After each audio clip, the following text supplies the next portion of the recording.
Salman Rushdie, Iran blames writer and supporters for stabbing. Mr. Rushdie, 75, was left severely injured after being stabbed on stage at an event in New York State. He has faced years of death threats for his 1988 novel The Satanic Verses. Earlier, U.S. Secretary of State Anthony Blinken accused Iran's state media of gloating about the attack, calling its behavior despicable. Iranian media have extensively commented on the attack, calling it divine retribution. Iran's state broadcaster Daily Jam-e-Jam highlighted the news that Rushdie might lose an eye following the attack, saying an eye of the Satan has been blinded. Salman Rushdie, the writer who emerged from hiding. Horrifying, ghastly, authors condemn Rushdie attack. As news emerged of Friday's attack, eyes turned to Tehran where the fatwa, religious edict, calling for the writer's assassination was first issued more than 3 decades ago. But on Monday, Iran's foreign ministry spokesperson Nasser Kanani, giving the country's first official reaction, said Tehran categorically denied any link, adding no one has the right to accuse the Islamic Republic of Iran. However, he said freedom of speech did not justify Mr. Rushdie insulting religion in his writing. In this attack, we do not consider anyone other than Salman Rushdie and his supporters worthy of blame and even condemnation, the spokesman said during his weekly press conference in Tehran. By insulting the sacred matters of Islam and crossing the red lines of more than 1.5 billion Muslims and all followers of the divine religions, Salman Rushdie has exposed himself to the anger and rage of the people. Iran had no other information about Rushdie's assailant except what has appeared in media, he added.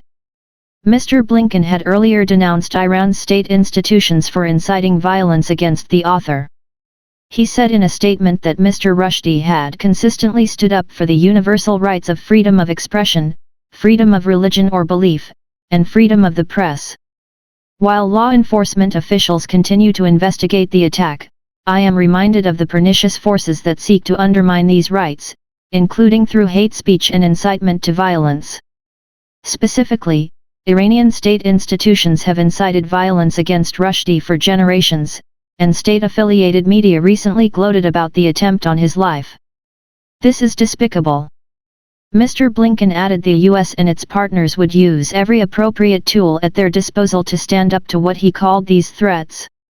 On Sunday, Mr. Rushdie's son said the author was still in a critical condition, though his life-changing injuries are severe. His usual feisty and defiant sense of humor remains intact, he said.